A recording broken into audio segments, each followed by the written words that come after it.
The international system is facing accelerated transitions as competition between the great powers intensifies. Join this important dialogue with the Kingston Consortium on International Security.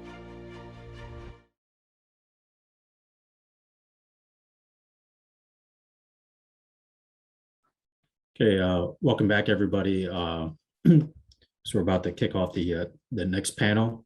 Again, we just had a very interesting and discussion on the topic of mobilization given by Admiral Pavlovich, and has great implications on the next panel in terms of land force implications. As in most cases, the Army for these kind of operations is the one thrust to support the operations and requires the ability to mobilize both personnel and assets to complete the mission. Again, just a few admin things. If folks listening in have any questions, please go to the Q&A button and type in your questions, and the panelists will get to them during the session. Again, if you need an interpretation from either French or English, go to the interpretation button. It looks like the globe, and you'll be able to hear the language of your choice. At this time, I'm going to introduce the chair of the next panel. Is Colonel Todd Strickland. He is the Commandant at the Canadian Army Command and Staff College here in Kingston. He has served in multiple capacities in the Princess Patricia Canadian Light Infantry Regiment throughout his career. But he's also done multiple overseas assignments to include Bosnia, Afghanistan, and in Korea, where he was the Deputy Director of Operations for the United Nations Command. He will take the handle of the chair and turn over to Colonel Strickland. Thanks, Chad.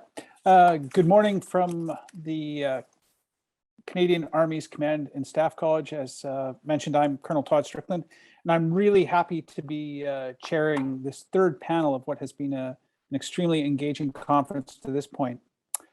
The topic the panel has been asked to address is essentially the fundamental question of what the implications are for land forces that we can derive as being either essential or necessary to contribute to national resiliency and response missions in the future. The past 2.5 days have been excellent and have provided multiple factors for us to consider. From our keynote address by General Eyre, through each panel, issues have been raised that should form elements of any discussion as to future implications. Ideas like the diminished size or diminishing size of the forces that are available to contribute, the opportunity created by the need to reimagine our forces and their roles, the need to balance the tension between creating and protecting the readiness essential to being able to meet the needs of our primary purpose, the use of force in our nation's interests, and the perceived necessity or actual necessity of contributing to a whole of government response. Going further, there are other ideas like what ought our forces be doing in an era when the conception of crisis, so clearly obvious or perhaps not so in a global pandemic, has expanded to also include driving fire trucks and delivery vehicles during periods of labor unrest or shortages, delivering oxygen supplies, or replacing commercial labor in old folks' homes. How do our intelligence apparatus and associated legal frameworks need to change to address the unique demands of a public welfare emergency?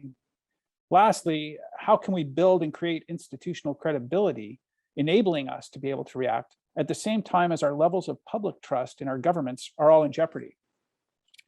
To address elements of these questions, this panel is comprised of a couple of members. We've had, unfortunately, one of our members drop out this morning, who will each offer a perspective on the changes that emergencies such as those we have discussed to this point demand.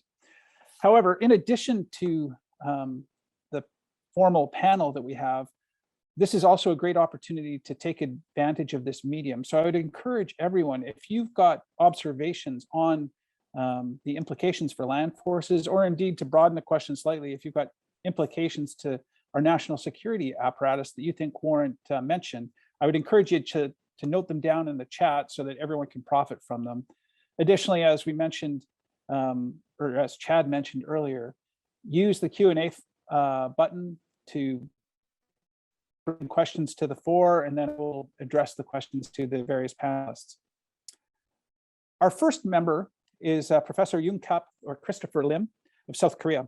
He's a graduate of the Korean Military Academy who now serves at Korea's Peacekeeping Center in their National Defense University. Professor Lim possesses a wide breadth of military and civilian experience, both at the tactical and strategic level, which he is able to bring to the fore. He's written extensively over the past 5 years and is uniquely well postured to provide comment from a Korean perspective. Our second member is Dr. Michael Lynch out of the U.S. Army Heritage and Education Center, forming part of the U.S. Army War College at Carlisle, where he is a research historian and assistant professor. After serving in the US, Europe, and the Middle East, Dr. Lynch has become an award-winning author, as well as a two-time Ironman triathlete. His book on Edward M. Almond and the US Army from the 92nd Infantry Division to 10 Corps won the Distinguished Writing Award for Biography from the Army Historical Foundation in 2019. As I mentioned, one of our members had to drop out. Major General Michael Wright is now getting set to brief our new Minister of National Defense, and unfortunately will not be able to be with us today. However, I have 2 slides that I'm going to walk you through at the end of the formal presentations. The format we're going to follow is slightly different from what has been done to this point. Each member of the panel has been given 10 to 15 minutes to address the question and their perceptions. Between presentations, we'll take 1 to 2 questions from the floor, specifically addressing the points raised by our commentators. Time left over at the end will be used for any remaining questions or observations from the floor. And again, please feel free to use the chat function to note your own perceptions, and this will form part of the body of knowledge that comes out of this conference. And if you would, please join me now in welcoming Professor Lim to the floor. Professor Lim. Good morning, excuse me, good afternoon, and thank you very much, Colonel, your kind introduction. And good morning from Korea. It's already 1 o'clock in the morning. I am Professor Lim from National Defense University, and it's my great honor to have this opportunity and please to present Korean perspective regarding the military role and land force implication in case of emergency. There was no single day without war through human history, as you know very well. However, last 2 years, COVID-19 arrested international society with shock and awe, and it deprived us of normal life, and we may not be able to be back to pre-COVID-19 era. In the meantime, military has been playing great role in preventing war, just like in Korea, and protecting their own country and people. This primary role of military will not be changed. However, as the new challenges comes out, military law in the future might be changed and should be changed, living up to government calling to deal with crisis. Slide, please. Slide, please, Adam.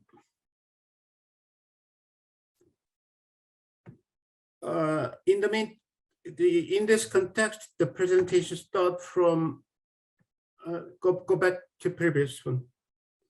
My presentation start from retrospect on the crisis in Korea, then lessons learned from crisis, and finally conclude with the implication of the Army. The slide, please. Before jumping on my presentation, let me compare Korea with Canada and US in terms of population, territory size, and military strength. As you can see on the slide, you can find the huge difference in population and territory size. And at the same time, you might recognize relatively huge army of Korea. Accordingly, my perspective of the future military implication can be different from either Canada or US one. Slide, please. We live with various threats in Korean Peninsula, such as nuclear and missile from North Korea, and military provocation, terrorism, large-scale disaster, cyber attack. And obviously, main concern has been the North Korea itself. Looking back, major crises came from mainly military and provocation and terrorism from North Korea. Slide, please. In 1968, North Korea raided Blue House, which is presidential office, to assassinate then and late President Park Chung-hee. Even though it was blocked and failed, it was unexpected first direct military approach to the center of South Korea. Slide, please. And 10 years later, North Korea Guard unit attacked US soldiers in joint security area located in demilitarized zone. Slide, please. This map shows joint security area with details pushed from both sides, red dot North Korea and blue dot South Korea and United Nations Command. You can see how complicated all the post around the joint security area. Slide, please. At that time, US soldier tried to cut the big tree to secure view to the north, and suddenly North Korean soldier attacked with club and stick. Slide, please. As a result of attack, 2 US soldiers are dead by North Korean soldiers, Captain Boniface and Lieutenant Barrett. Slide, please. Once again, in 1983, President Chun Doo-hwan visited Burma, nowadays they call Myanmar. One of his itinerary was to visit National Cemetery, and cabinet members accompanied by president arrived early and waiting for the president. All of a sudden, bomb planted by North Korea exploded and 17 cabinet members all dead. Only survivor was chairman of Joint Chief of Staff, standing far left with uniform in the picture. Slide, please. In 1987, just 1 year before 1988 Seoul Olympic Games, Korean Air 114 people on board exploded in the air, all passengers dead. The plane took off from Baghdad, Iraq, and stopped by Abu Dhabi, UAE. Then explosive was installed by North Korea special agent. Slide, please. When it comes to disaster, especially natural disaster, Korea is situated on the pathway of typhoon originated from Pacific Ocean. Huge damage take place every year. And in addition, man-made disasters such as Daegu subway fire on your left-hand upper side and Sewolo sinking made us painful, and we cannot help but paying prices of complacency to the security. Slide, please. Recently, cyber attack, even yesterday, rapidly increasing and becoming great threat. And North Korea attacked not only government network system, but commercial bank system several times already. Excuse me. Slide, please. Even though concerning the pandemic, we experienced various epidemics such as SARS, severe acute respiratory syndrome in 2002, and H1N1 influenza in 2009. And once again, in 2015, we suffered from unexpected new virus from Middle East, resulting in loss of many lives and enormous economic damage. We take this opportunity as reforming overall public health system. Slide, please. However, when COVID-19 spread in Korea, it did not work well, not necessarily because of system, but because of intensity of the pandemic. Slide, please. So as a result, 2,500 lost their life compared to 186 in 2015. Slide, please. Now, what we have learned from previous crises, first of all, North Korea diverged to terrorism and small-scale military provocations because of widening gap between South and North in terms of political, economic, and military development. However, it was almost impossible to prevent terrorism or military provocation, mainly because of lack of information, no idea opponent purpose, time, and space of the attack in advance, and afraid a lot of being escalated to full-scale war if we retaliate. And then terrorism from outside actors has been relatively low in Korean Peninsula, considering current security environment not safe anymore from outside as well as inside Korea. Slide, please. And disaster often out of control result in huge infrastructure damage. As a result, the credibility of government matters always. Accordingly, disaster relief required always military engagement as the intensity and scale of damage has been growing rapidly and mainly due to the climate change. And COVID-19 show how vulnerable the international society is to pandemic, especially shocked by the most developed, so to speak, countries' initial response, and it was disappointing. Slide, please. In the past, military focused mainly on conventional threat, however, will face various threats which is not conventional in the future. In this context, large-scale reduction of military in Western Hemisphere should be reconsidered, I think, and need to redefine raison d'etre of military, i.e. protecting their country and people.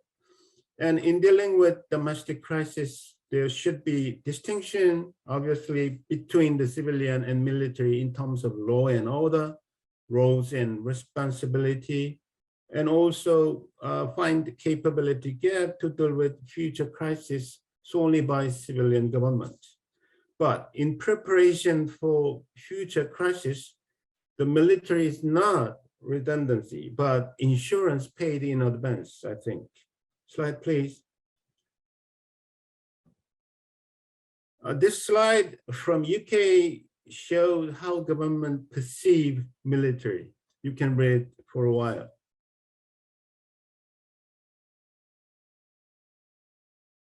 Slide, please.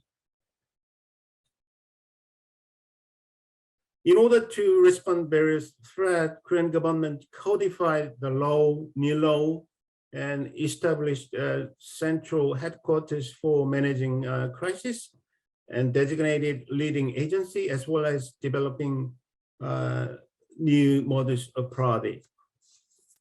For example, Korea Nurse Academy senior cadets reinforced to civilian hospital with robust physical fitness and specialty during initial phase of COVID-19 response. And military engineer units dispatches to restore infrastructure damaged by flood and typhoon, and counterterrorism special unit created and operate with KCIA and police. Slide, please. And finally, military is the best organization operating most effective and efficient in crisis while carrying their original missions. And they are not required in Korean perspective, additional training and education engaging national level crisis. But all soldiers should be adaptive, flexible, and versatile. In the future, our only concern is gradual reduction of the army based on the changing situation. So this concludes my presentation, and thank you very much. And thank you very much for having me this great seminar. Thank you, Professor, for that brief. It was very insightful. I've got a couple of questions for you. Specifically, Korea is one of the few nations in the world that had to face both a need to protect and assist their own population, while at the same time manning the south side of the DMZ and protecting against incursion from North Korea. And I'm wondering if you can comment as to how the Korean Army prioritized those two competing demands. That is great question. And as I mentioned earlier, we have a robust the military and huge military. And then we usually, the number one priority obviously is to defend our country from the North Korea. But for example, when a kind of crisis take place, just like the disaster I explained, we have a lot of engineer units in line with province. For example, the southern the province, each province has at least 2 or 3 engineer battalion. So in that case, they have the well-developed equipment, not only for defending our country, but also to be dispatched to restore our infrastructure when we were damaged by natural disaster. So it's not a big issue for us to move the personnel and equipment, because obviously they are the same equipment and people, but the priority could be different. Once again, the priority is to defend our country from the North Korea. Okay, and the second part of the question is, I believe there were requests from your adversary in North Korea to actually get support from South Korea with the movement of supplies across the DMZ. And I think that is probably unique within the world, in that you had to provide support to your adversary during the pandemic. And I'm wondering if you'd like to comment on that at all. That is tricky because at the initial phase, you know, we can predict everything from the mosque to storage in my country. Even almost all vaccines comes from our company in Korea, from Samsung, for example. So we suggest that we will send a mask and medical and medicine and everything if they need, but they reject. Obviously, you know, we try to let them face saving, even though they are receiving all kind of material from the south, but they reject any. And then the second one is why I said tricky. Because even though it will be delivered by humanitarian assistance basis, but overall public opinion is quite bad. Why do we need to support North Korea? Because they always try to attack us, try to utilize us, and always break their promise, something like that. So we have to handle both sides. I mean, the North Korea as well as the South Korean people. Thank you for that response. Again, it's a unique situation for South Korea to find itself in, both being in conflict and at the same time trying to reconcile with North Korea, and find a political solution. So I don't envy the calculus there. A question related to my first one from the floor is that under the construct you described, what organization represents the needs of, first, other government agencies who need to carry out their own responsibilities with regard to pandemic response? And second, the needs of the private sector, whether they're economic or disaster relief, that then come into competition with the resource needs of the military. Is there something about the Korean political structures that exist now that allows those competing demands to be reconciled?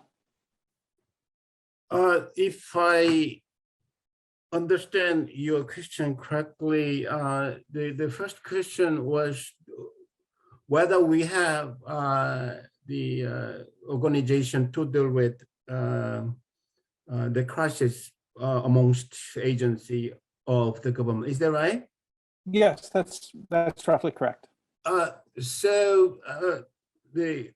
personally work at presidential office, so to speak, National Crisis Center. That is a control tower for managing crisis. However, it can be divided by three categories. For example, traditional crisis, and then disaster crisis and social crisis. And then, for example, pandemic belongs to social crisis. In this case, leading agency will be the health department of health. So they are leading, and they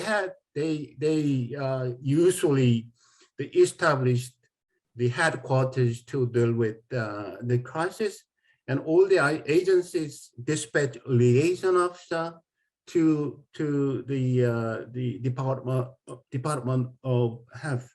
So we designated leading agency under the umbrella of National Crisis Center at the Blue House presidential office. What was the second question? I think you've addressed it. The second question was how we or how you basically managed the private sector in that. So did the lead agencies you just described also control elements of the private sector with regard to resource needs? Control is not appropriate the expression. I mean, we have a good relationship with private sector, and big companies such as Hyundai and Samsung and SK, many other the private company usually so cooperative to the government when we have a national level crisis.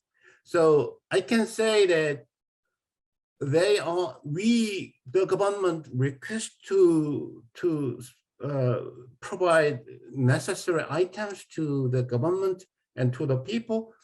At the same time, they are so cooperative to the government. So even though there is no specific relationship between the government and private sector, but the relationship is really good, especially when we have crisis.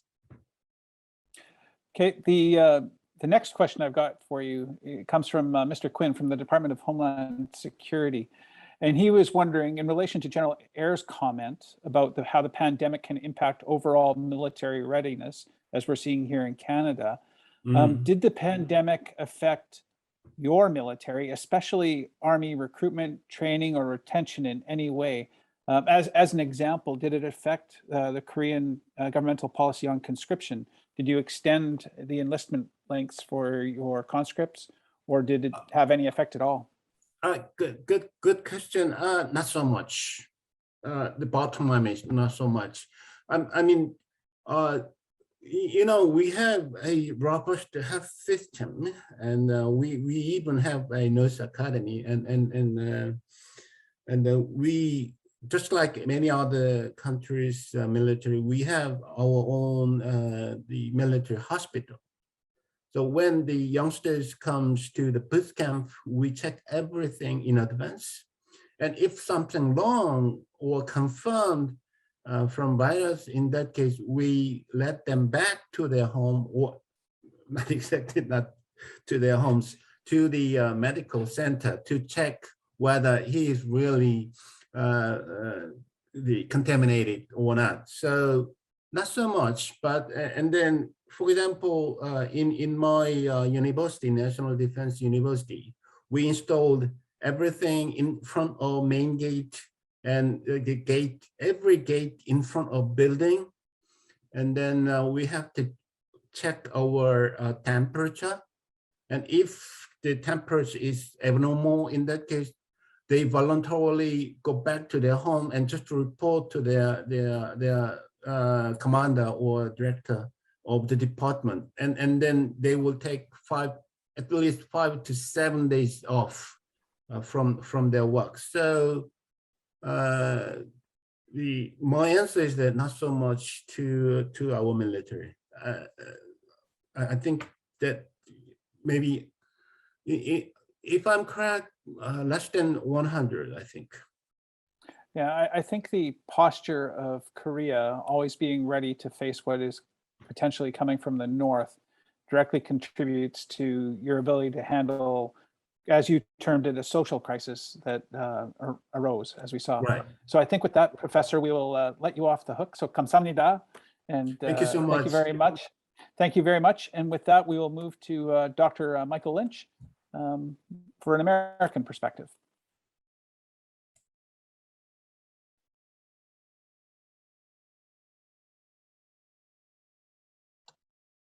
Okay. Good afternoon.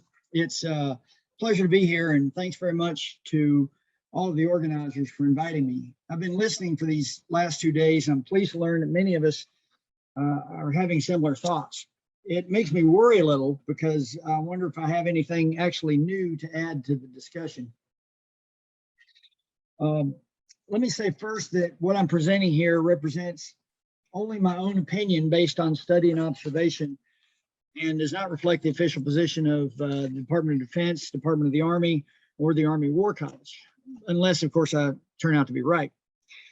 The basis for this study is a study we completed last year, going from about April until June, titled, "Tell Me How This Ends, the U.S. Army in the Pandemic Era." While I was primary author on that study, it ran in parallel with 2 of our other studies completed by my colleagues. The Army Medical Capacity, Ready to Meet the LSCO Challenge by Dr. Jessica Sheets, and a little known bill of great national significance, The Uses and Evolution of the Defense Production Act, 1950 to 2020 by Dr. Doug Bell. I didn't know that Admiral Polochik was going to address those points today, but as you'll see, we line up in a lot of ways. It was also informed by the work that we did on the Strategic National Security Emergency Integrated Research Project last year, along with Trey Braun, Quinn Lucci, Nate Fryer, and many others. I've also worked with many gifted students over the past couple of years who addressed relevant issues in their research. Next slide, please.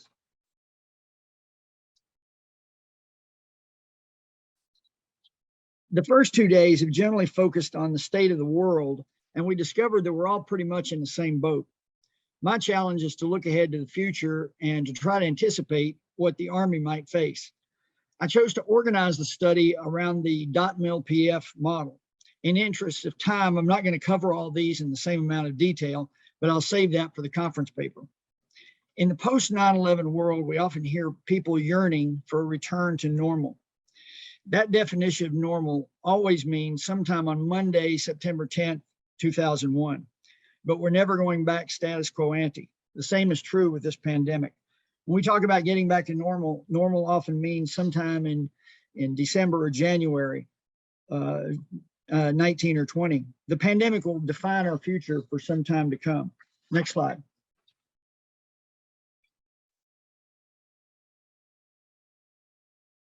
As the Army develops the multi-domain operations concept, it needs to adapt to some new realities. This concept is based on the fact that the U.S. military never wants to play a home game. The elements of doctrine generally address those away games. That's what it looks like on the left, purely clean and antiseptic. And I have reduced a lot of this. I didn't intend to get into a big doctrinal discussion. I'm using it as a reference point here. Without getting into a linguistic riptide about whether certain things are a domain or environment or other buzzword, I posed another view of MDO on the right. While preparing for the nice clean MDO on the left, we've been experiencing some multi-domain operations for the last year. I'm not criticizing MDO. I'm only suggesting that we need to widen our aperture beyond the purely kinetic focus of current doctrine. The evidence for this comes in 4 MDO goals. One of those goals is to achieve disintegration of enemy systems. COVID has disintegrated a lot of our systems. The outward focus of the doctrine reflects the Army's preference for playing those away games and its general aversion to doing anything that does not seem like a traditional military role. That external kinetic focus is unrealistic and will be wholly inadequate in the future. The military was called upon for specific requirements that only the military can fill, or that only the military can fill in a timely manner. And we'll have more to say on that in reference to Admiral Polochik in just a second. Next slide, please.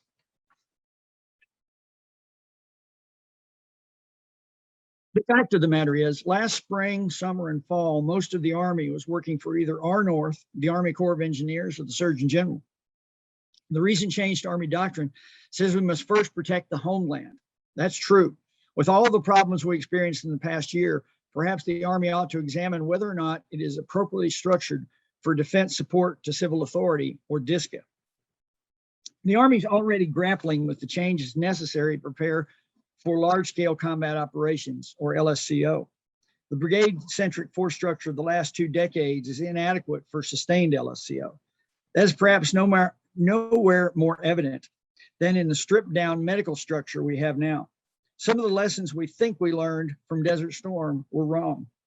The changes in the medical force structure in the last several years have yielded a modular, more deployable structure. That's a good thing, but it rests on a false assumption. The Army has successfully reduced the golden hour, the time it takes to get the soldier from point of injury to a Roll 2 or 3 medical facility, using air medevac. Relying on that robust capability, medical units are now optimized to focus primarily on traumatic injury. No argument there, but it comes at the expense of convalescent care. All this rests on the assumption that the U.S. and its allies will maintain air superiority as it always has. Even the Air Force is now backing away from this assumption in an LSCO environment, however, so the Army needs to plan on being able to house more patients. This slide shows an example. The chart on the right shows the bed capacity for Desert Storm. It included more than 18,000 beds, 73% of which were Army beds. The recent changes in medical force structure have dramatically reduced the number of beds available. After the changes to the medical structure are complete, the remaining beds available will total fewer than 8,000 for the entire Army, about 55% of what the Army had in Desert Storm. This is relevant both for LSCO and future pandemic operations. We discovered that many people recovered from COVID with ample treatment, but that treatment required convalescent time. The main point here is that in all previous conflicts, disease, non-battle injury casualties dwarf all other casualties combined.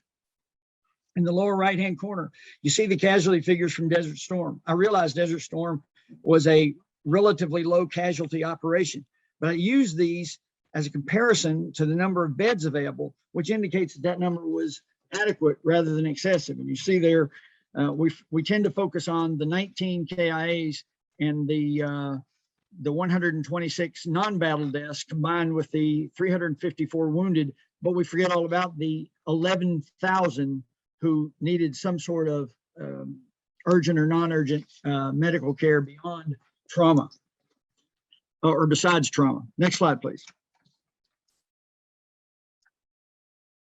The Army is a contact sport, and despite all the advances in technology, units lost a lot of training time last year. This affects not only proficiency, but unit cohesion. The training challenges and interruptions affected our newest soldiers most, those in initial entry training, cadet summer training. Lost rotations at the combat training centers are irreplaceable and severely degraded readiness. The blue box at the top is an example of an innovative way to mitigate the challenges of being able to train. The Army should pursue more of these opportunities, not just using existing games as this unit did, but to develop similar products specific to military requirements. The Army is already expanding simulators to go along with existing simulators and unit conduct to fire trainers.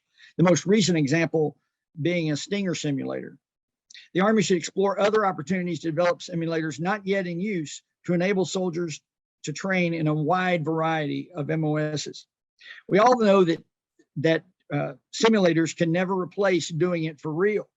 On the other hand, space travel is the most complicated mission ever conceived by man, and 100% of their training is simulated until liftoff. On a personal note, I might point out that my son is a nursing student, will soon be an Army nurse, and last year during the pandemic, his anatomy and physiology class used modeling clay to model different parts of the body because they could not get together for classes. We all hope that our medical professionals will actually get some reps on actual humans before they treat us. The pandemic has allowed extra opportunities for hybrid remote classes throughout the professional military education that will no doubt continue to expand regardless of the circumstances. Use of the online teaching format has some disadvantages, but the flexibility it provides has expanded a lot of opportunities. Next slide, please.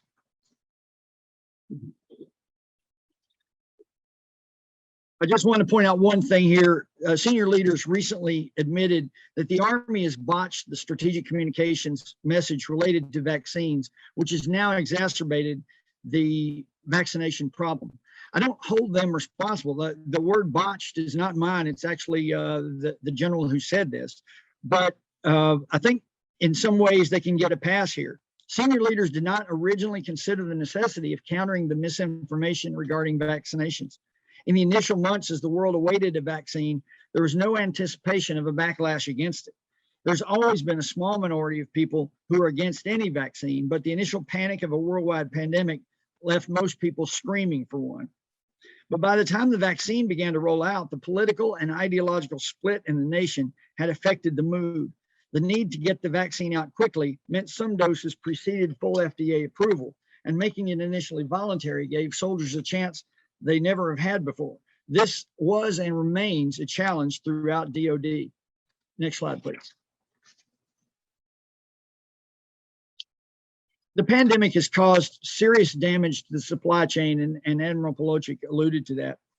It continues today, as we know. Back in the 1990s, the Army adopted the concept of just-in-time logistics, borrowing a concept from the business world, ignoring the fact that the civilian peacetime business world faces few of the challenges that the Army does. The Army reduced its stockpiles in an effort to become more mobile and easily portable. While this did have the intended effect, the loss of those iron mountains resulted in greater problems as the pandemic caused breaks in the supply chain. To mitigate this, the Army needs to return to self-sufficiency. In the realm of other national security emergencies, military installations are much less self-sufficient than they used to be. Military bases were originally designed with independent water and power systems, but the gains in efficiency coming from linking to local communities has reduced the effectiveness of those installations. Examinations of necessary stockpiling for the future should pay particular attention to subsistence, personal protective equipment, and other medical requirements. The Army pre-positioning system has grown over the years since the end of the Cold War, is now expanding further to support potential large-scale combat operations, but APS stocks need to include large-scale medical facilities and supplies. The Army Corps of Engineers developed the hospital in a box concept that deployed to great effectiveness in many places throughout the country. The Army should standardize these concepts and have more such boxes stationed around the country. Next slide, please. Medical is generally included in sustainment, but given this operation, I thought it was important enough to warrant its own slide. I think General Robinson's quote here is very apt, and I'll read it for the sake of the translation. Last year, Major General Joe Robinson was the commanding general of 3rd Medical Command. He said, "This is our war. Never in the history of the United States military has medical been the warfighter, but we are the warfighter. We are the tip of the spear." This is more than showing respect to our first responders. It also highlights a truism that goes back to that concept of multi-domain operations. COVID-19 presented a problem that did not have a kinetic solution. And though the medics were in the lead, it could not simply be left to the medics while the warfighters focused on seemingly more important things. One of the critical issues that came from the pandemic was the issue of medical treatment rules of engagement. The Army deployed hospital units to several cities and established field hospitals, and notably remade the Jacob Javits Center in New York into a gigantic hospital with 4,000 beds, only 1,000 of which were used. The Navy also deployed both hospital ships, providing a large capacity for patients. However, none of the military medical facilities was used to capacity because of inadequate coordination with civilian medical agencies. This gets at the heart of one of the issues that the Strategic National Security Emergencies IRP project determined last year, and that Admiral Polochik alluded to. There's insufficient structure in place to enable those federal, military, state, local, and tribal agencies to be able to communicate, and more importantly, authorities. Next slide, please. DoD is now working on expanded telework capability to include classified capabilities. This will no doubt expand in the future. Like many of us, I was out of the office for 16 months and rarely missed it. While that is not possible for most soldiers, technology and capability we have developed during the pandemic will continue to expand. The data in the chart at right dates from April 2020. I've been unable to find anything more updated than that, but you can see how it has expanded tremendously even since then. Next slide.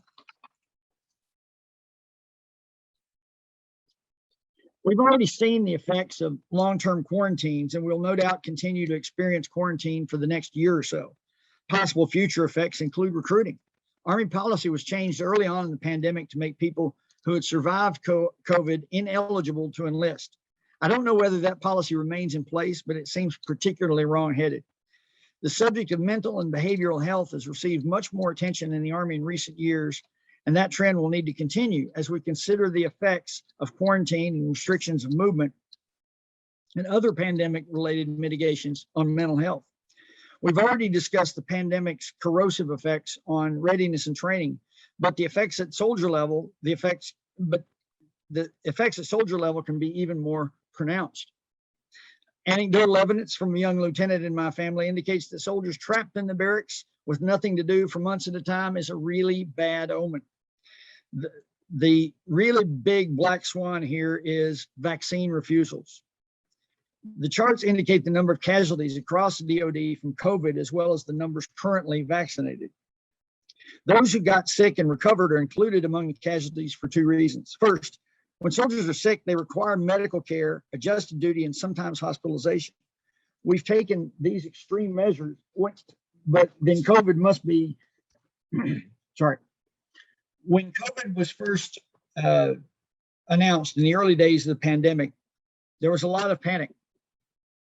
COVID was determined in the minds of the unschooled, such as myself. COVID is really bad. We're doing extreme things, so it must be a combination of leprosy, Ebola, and the bubonic plague. After the initial hysteria, however, we grew complacent, perhaps especially so in the military. With an overall young and healthy population, the often stated assumption was that we're not going to get sick, and if we did, we would quickly recover. It is true that DoD has suffered far fewer deaths than the general population, and even fewer when that is restricted to the uniformed military. Regardless, the military recently suffered 5 deaths in 1 week, the highest number since the pandemic began. That has bred a false sense of security in our forces. Next slide, please.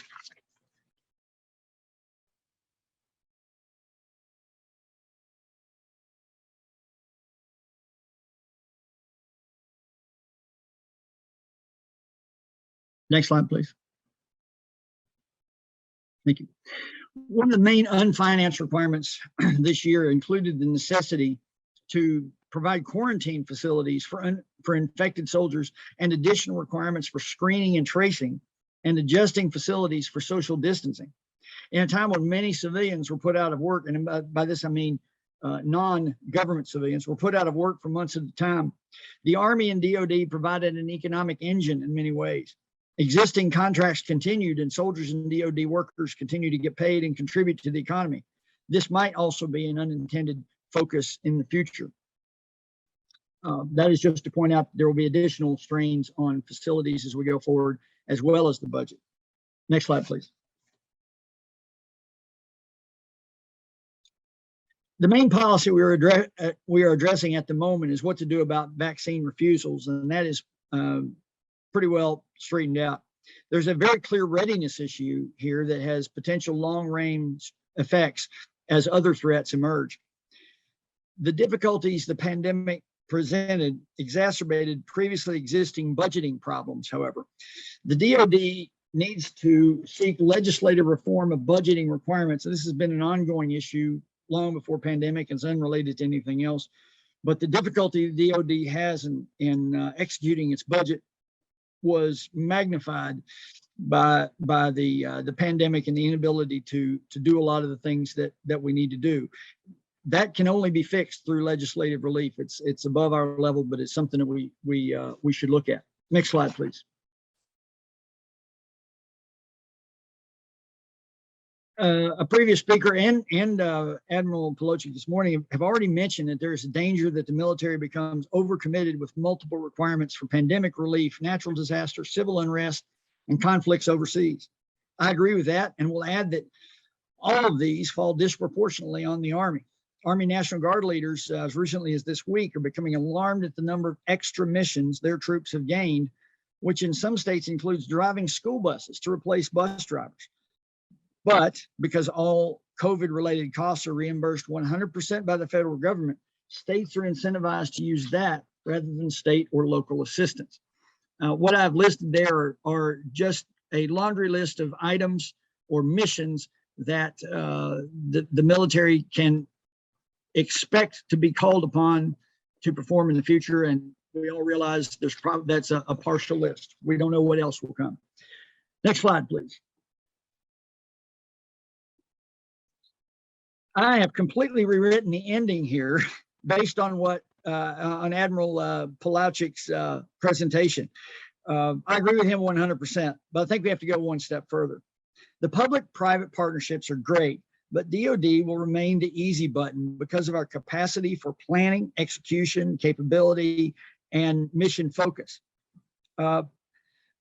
But what we struggled with in our strategic national security IRP discussions last year was not so much the resident capacity or resident capabilities throughout the government, but having one button agency in charge that everybody knows is in charge and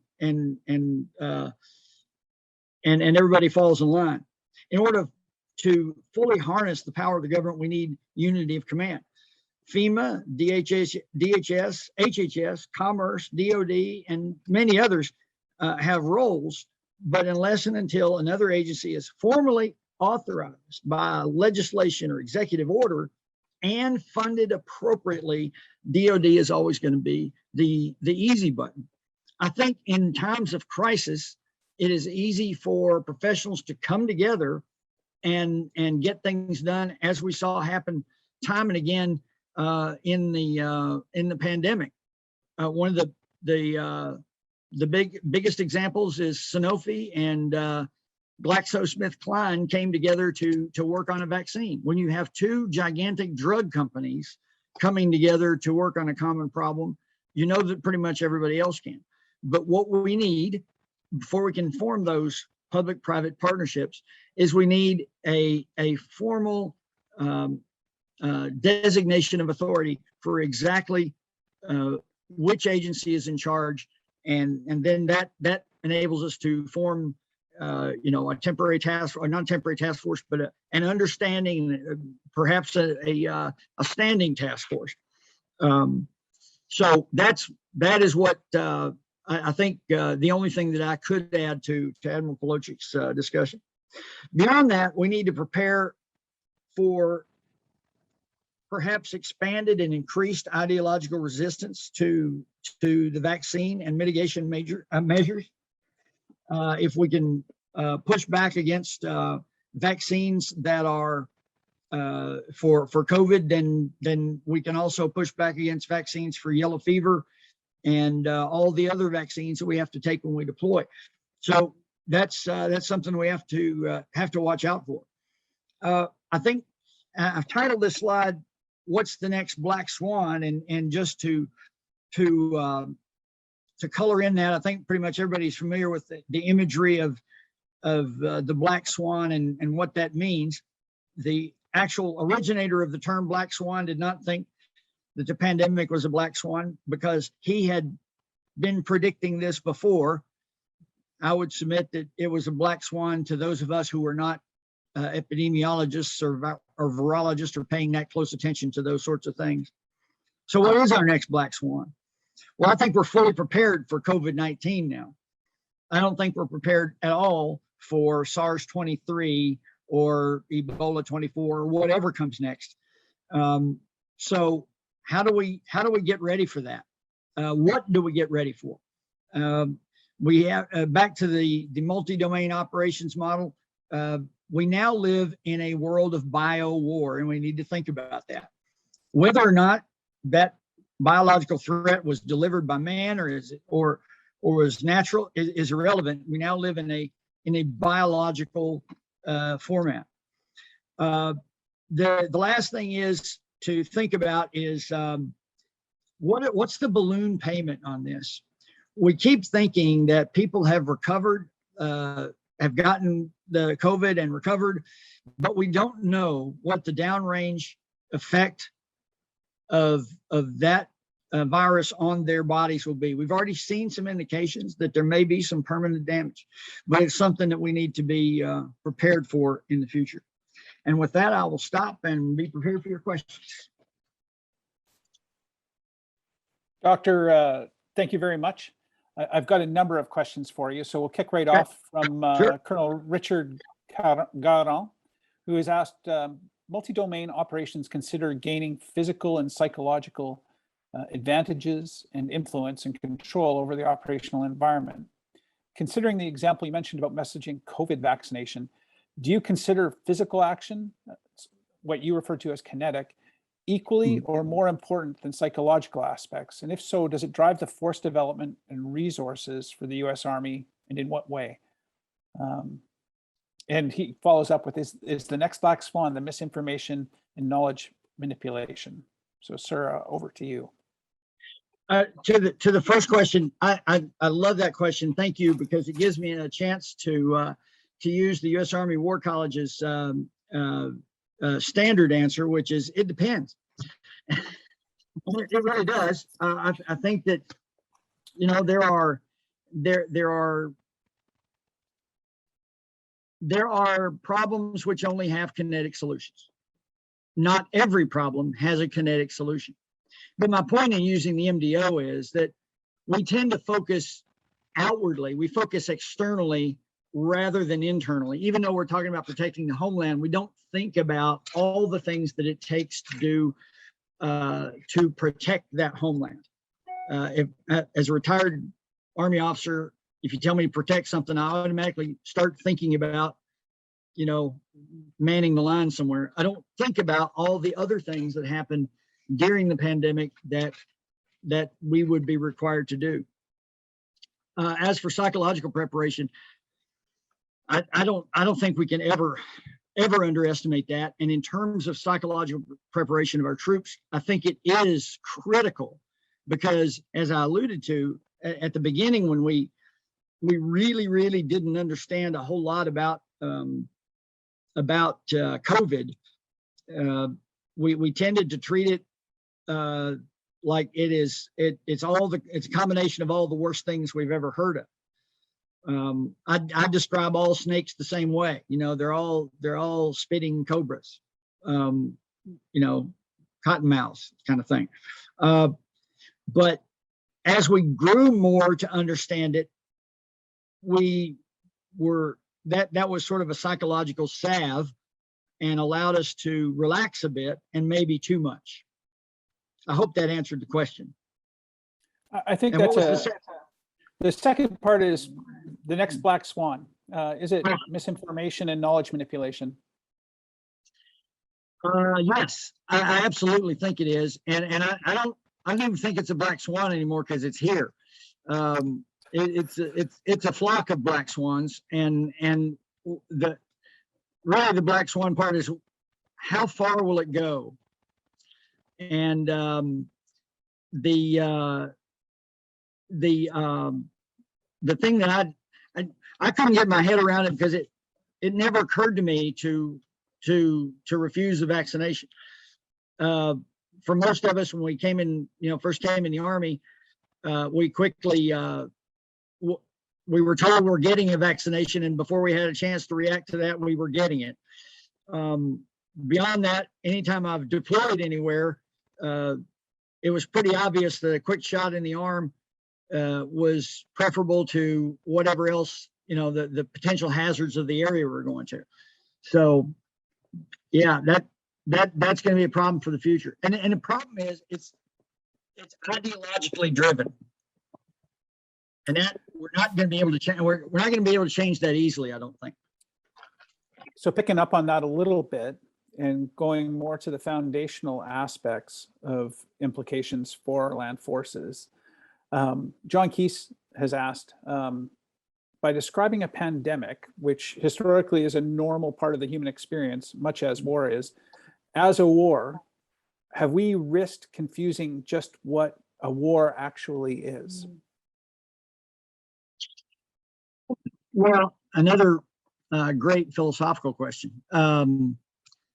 Yes, I mean, I think you can always you can often make that argument about different operations or conflicts or whatever that we get into. I think I don't know if we've couched it as a war. If I couched it as a war, I'm not sure that I did, but I didn't mean to. I meant to couch it as an effort. But if we collectively have couched the pandemic as a war, if DOD had, I think the reason for that would be to simply set the bar of seriousness. This is not business as normal. This is not the seasonal flu, and it also focuses effort on in kind of in one direction. It lets everybody know what's going on. Now, the comment about distracting from what is actual conflict is absolutely appropriate, and we've heard those discussions before about war on poverty and war on drugs and those kinds of things. But I think it probably has the perhaps the capacity to confuse the issue, but I think it's probably better used as a metaphor. Don't disagree with you. The next part of that, though, is you describe situations with soldiers refusing vaccines and the basic ideological battle that we have to keep our people on side, so to speak. And if we accept that behavior flows out from our ethos as military members, which is based in part or in whole on our foundational purpose of using force, do you see risks in opening up the aperture as to the magnitude of the type of tasks we face and the changing or the evolving nature of our purpose? As Brigadier Brody mentioned the other day, we have an opportunity right now to reimagine and revisualize what our purpose is. And I'm just wondering if you have any comments in that regard. Right. I think that leads to, kind of the war inside the U.S. Army. We hear it every day or I shouldn't use the word war. The struggle inside the Army is we don't like, there are aspects that of the Army and throughout the military that push against quote unquote nation building. But that has always been part of our mission. It goes a long way back. We've done a lot of things. The Army Corps of Engineers, does a lot to maintain our waterways and those kinds of things. So, and without getting into any discussions of Native Americans or indigenous peoples or anything, it's simple. It's a simple fact that the Army's been involved in non-combat issues for a long time. I did like what Brigadier Brody said about that. The Army, the military is the easy button because we have that capacity. And I think in a certain regard, it helps us. There are people who would rather see us filling sandbags and carrying, taking care of retirement homes and things like that than deploying overseas to fight enemies and people they never heard of. But I think there's a tension there, but I think there's a need for both. And you started off talking about reposturing basically for the home game Right. as a force that likes to fight away games, if we can put it that way, and not to conflate a pandemic with a game, let alone the war. But if we are going to reposture for the home game, it seems in the American context that you have a natural division of labor that lends itself very well with your Army National Guard and your Army Reserve. But that would seem to call for a degree of change in your authorities matrix between the three entities that form the U.S. Army, if you will. So I'm just wondering, have you seen any signs of political will to do so, to modify the matrix and make posturing for home games, so to speak, a little bit easier? Not really. I have not personally, that doesn't mean it doesn't exist, but I think one thing is that there's a difference between things that the regular Army can do under in certain situations. So, I mean, we're governed by posse comitatus. So law enforcement related actions, the regular Army cannot do except in certain circumstances. And we've executed those certain circumstances within my lifetime. But typically it's the National Guard who handles those kinds of law enforcement operations. Absent those, the sort of humanitarian relief things that we're talking about here, the regular Army can and does do those, and it's not a bleed over at all. And a lot of those, there are a lot of positions or functions that were carried out by all three of our components. And as I mentioned, the National Guards were receiving federal money for anything they do related to COVID. So that was a win-win-win for them. Where I think posturing is important is we need to look at our structure and see what we actually have in the force structure to be able to do things. And for me, the most alarming shortages that I see are in the medical field. Tracking.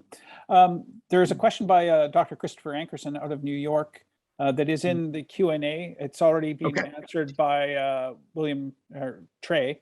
And if you'd like to answer that one, I'm sure there is one other question again from Trey, that DOD has had the authority to mandate vaccinations, but if that authority is exercised against the soldier's will, he's wondering if there's any evidence that recruiting or retention rates within the U.S. forces have been affected, and if you've got any information on that. I don't have any hardcore data on it, and I think it would that would probably be a little further down the road, because I mean, we can read in the press that it's going to be, anecdotal evidence. Every soldier that I have seen on Twitter who has said, I am getting out of the Army rather than get a shot, is absolutely positive that will cause the complete collapse of our national security infrastructure. I have a different opinion. I think in terms of hard data, we'll have to wait for quarterly or maybe annually the data coming out of Recruiting Command, because the mandate is just now coming up, and it takes a while to build all of that data. And I'm sure that somebody will be watching that very carefully. My own thought is that it's not going to affect us that much. I mean, it's when we look around at all the missions that we have, we think we're a pretty small Army. But when we look from the outside, we're a pretty big Army. So I think I think we're not going to be as hamstrung by that as some people imagine we will be. As a Canadian, and by comparison, I can tell you, yeah, you're a pretty big army. That's very true, sir. And I think we'll let you off the hook. Thank you very much for your comments. And I'm just going to bring up the last slide deck, which is only 2 slides that Major General Wright conveyed to us. And I'm going to share, and then we can take any last questions after that. So we'll just let the moderators bring up the slide. So this, as mentioned, Major General Wright is the head of Canadian Forces Intelligence Command and the Chief of Defense Intelligence, with the responsibility for the running of the entirety of the Canadian Armed Forces component of the intelligence enterprise. As we look at this slide, you can see right away that there's far more going on beneath the waterline than there is on the surface. And that's not to negate the importance of what goes on and what we see in the intelligence community above the waterline. But as regards intelligence production, the implications caused by COVID and any adjustments are actually far more prevalent below the waterline. Obviously, any intelligence enterprise starts with the commanders or the government's intent. To be absolutely blunt, this enterprise is kind of like the Hubble telescope. It can only look where it's aimed. And while it's got the capacity to look at a lot of things, it can't look at everything all at once. A quick survey of the different aspects of the enterprise shows that areas like force development and force management, oversight and compliance, governance, training, policy, partnerships, and open source intelligence collection are all impacted by changes to our mandate or by evolutions in our mandate. We risk, and I'm speaking for we here as an intelligence enterprise, we risk credibility and legitimacy when we move too far ahead of the regulatory agencies that naturally have to provide oversight to the entirety of the enterprise. And this is in direct tension with the fact that our nations demand almost omniscience and a high degree of institutional agility, which in itself is problematic. Turning to use Admiral Pelichek's metaphor, it's a question of light switches versus rheostats, and turning on an intelligence capacity is more like a rheostat than a light switch, and now is a relative term.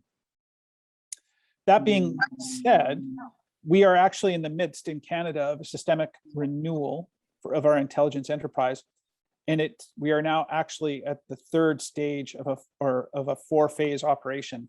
And we entered that when the pandemic hit. So can I get the next slide, please? So looking at the enterprise, at the bottom right, the phases of the Defense Intelligence Enterprise renewal are detailed. It commenced back in January of 2019, looking at the analysis of past reviews, moved into a problem definition and options analysis, and the problem definition statements are here in front of you.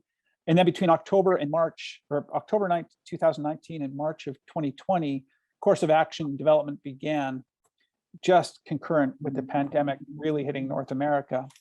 And I can't say where we are as far as whether or not we have entered phase 4 right now, or if we're still in the midst of phase 3. However, I want to draw your attention to a few of the things, and specifically problem statement 1. The demand signal for intelligence products has grown and actually outpaces our ability to supply it. The questions are far more numerous and the timelines are extremely short. Problem statement 3, the recognition or realization that the enterprise needs to evolve. It's not lost on anyone, and I don't think that is a uniquely Canadian situation. Problem statement 4, the fact that the defense intelligence is not leveraging technology effectively. AI comes to mind, and use of AI to monitor open source materials is a case in point. We need to do better. Problem statement 7, the complexity of government governance and oversight is only growing. This is not going to change, and in fact, it represents a Gordian knot, if you will. There is no easy solution to navigating the bureaucratic policy, legal parameters, and the politicalization of this space. The last point I'll draw your attention to is problem statement 8, which is that partners continue to grow in importance. Our notions of who partners actually are continues to evolve. And then this complicates problem statement 7. So it's problematic. That being said, emergencies demonstrate risk, and undertaking a comprehensive review of this type of enterprise in the midst of a pandemic certainly poses challenges, significant challenges. And most importantly, it shows the tension between having to deal with the long-term viability of an undertaking at the same time as you're dealing with emergent requirements and priorities. The last point I'll make in talking about someone else's slides is that we can't lose sight of the fact that emergent situations and emergencies, public emergencies like the pandemic, also create opportunities. And just to illustrate that, it's somewhat easier to convince decision makers and governance authorities of need when the challenges are readily apparent to them. And I think all of us who've had to work from home at different times can attest to the very simple need of having a teleworking community at the lowest level.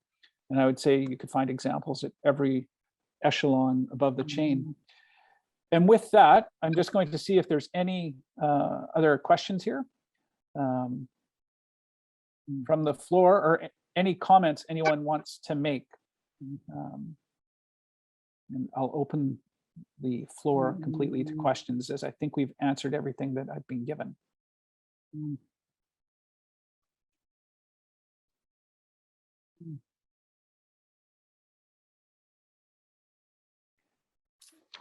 And if there are no other questions, I'll just take advantage of these closing moments to say thank you. Thank you to our panelists. Dr. Lim, or pardon me, Professor Lim from Korea. I can only imagine you are you're still awake at probably 2 a.m. in the morning. And thank you very much for dialing in. As well, Dr. Lynch, thank you very much for your comprehensive brief. And with that, I'll turn it back to Chad. Thank you again. Thank you very much. Okay, Colonel Strickland, thank you. Again, to the panel, just want to thank Colonel Strickland, Dr. Lynch, Professor Lim for the outstanding panel. As we close, I just want to remind tomorrow's, we have a final day of the conference. We still have some important panels and keynote speakers scheduled for tomorrow. That includes the Commandant of the Native Defense College, and we'll be closing with Dr. Carol Evans from SSI tomorrow. Again, you can follow the information of the conference on the kcis.org webpage and also at the KCIS 2021 Twitter handle. With that, we'll close out for the day. Thank you.